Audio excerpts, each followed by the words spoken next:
Hello বন্ধুরা, তোমরা সবাই কেমন আছো? আশা করি তোমরা সবাই ভালো আছো আর আমিও ভালো আছি।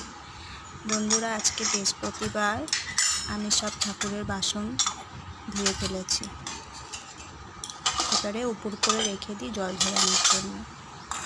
আর পুজোর জোগাড়ও মোটামুটি করে ফেলেছি। পুজোর জোগাড় করে এবারে পুজোতে বসবো। এরকমই শর্ট ভিডিও আমি এরপর থেকে এই চ্যানেলে দিতে থাকবো। Please comment, share and like করে দিও। তোমরা আমার পাশে থাকলে আমি এইভাবেই এগিয়ে যাব।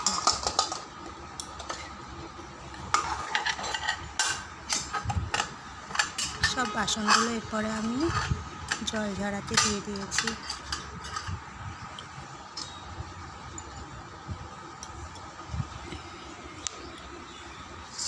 আজকে বৃহস্পতিবার সেহেতু কলা কিনে এনেছি। চাল কলা দিতে হবে। ফুল, বেলপাতা, তুলসী পাতা, ধূপ সবই তুলেছি।